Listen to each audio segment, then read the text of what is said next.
I'd like to take a moment to discuss some of the basic handling skills involved with the nunchaku. We'll begin with the three basic ways the weapon is used. One is as a club. Here I'm holding both aspects of the chuck together as one solid unit, and I can use it just like I would with any of my stick fighting skills. All my basic blocks that I've already learned with all my empty hand training will still apply, in addition to your basic strikes such as the back fist, ridge hand, reverse punch, hammer fist. So all your empty-handed skills that you've already learned, you can adapt by using the clubbing aspect of the nunchaku. The other way we can utilize it is to make use of the chain or cord, depending on the nunchaku design, and to use it to twist and vice.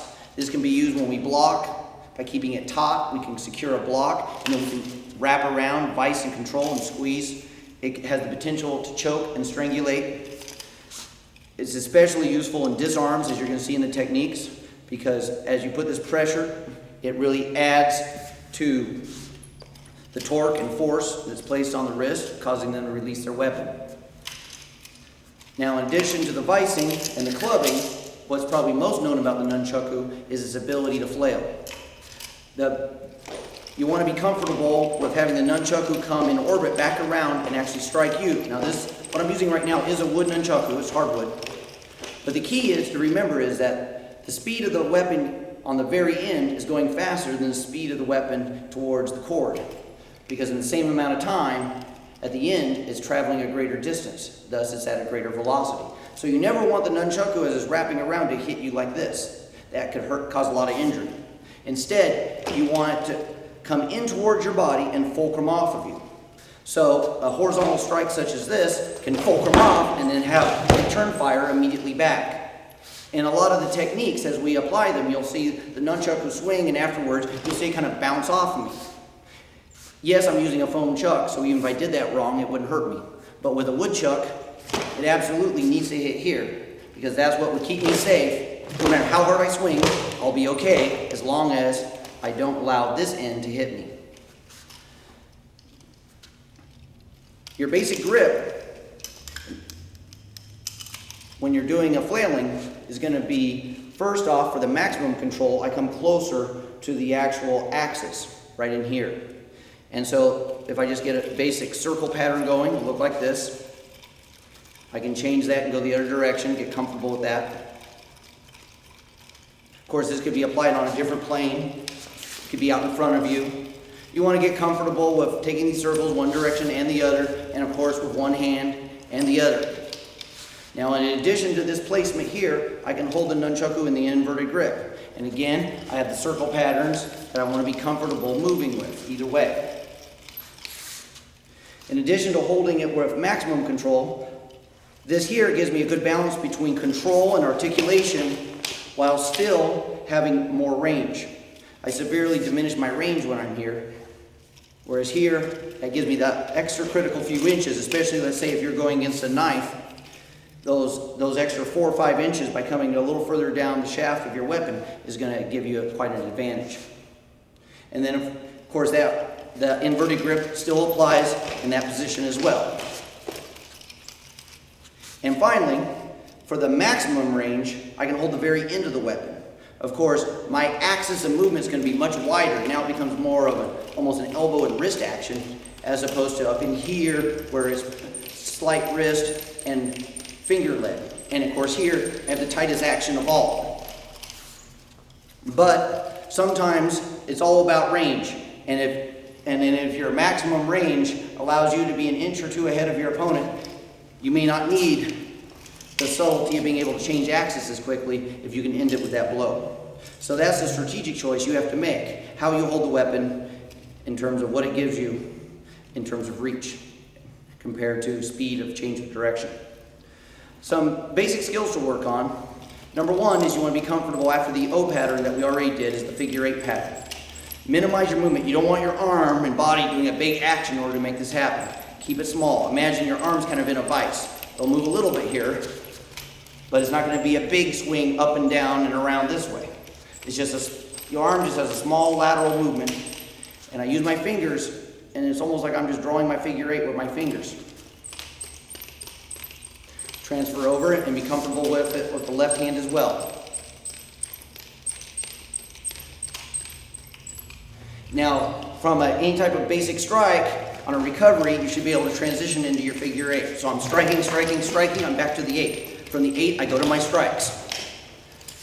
Very important that whatever pattern you practice, you link them together and you're able to always transition from one type of geometric pattern to another. Now, in addition to fulcruming off the waist as I demonstrated, we can also fulcrum under the armpit.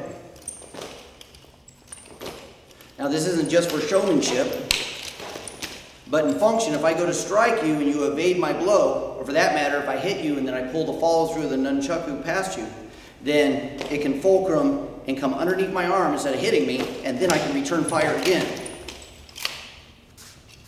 Fulcrums can even be, in some cases, even the neck. It's a little more extreme, but by being comfortable wherever this nunchuck is going to go, you have more options.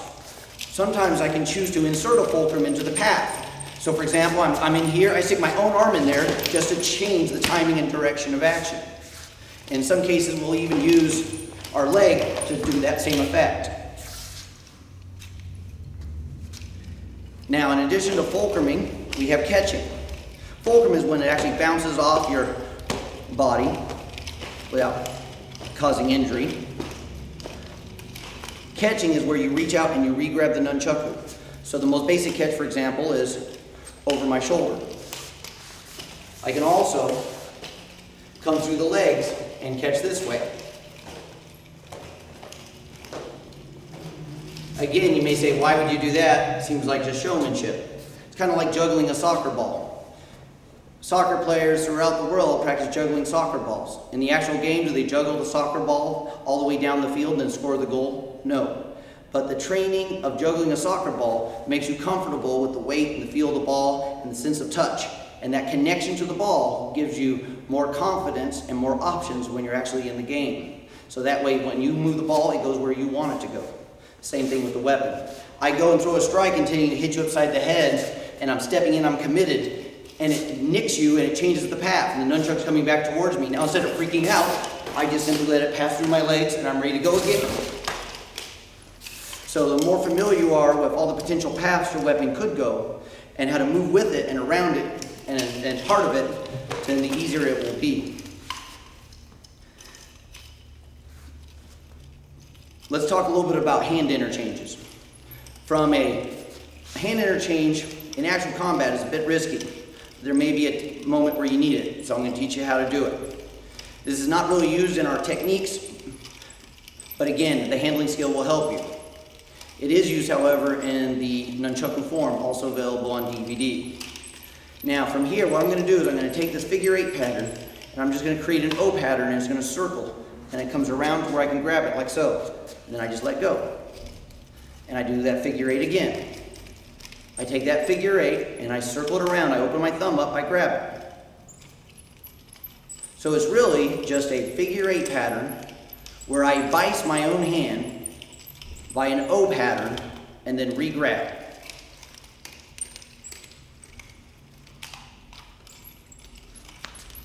I'm going slow.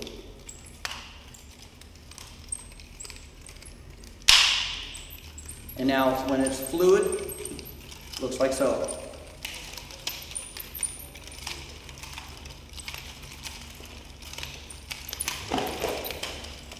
And that's that single hand interchange.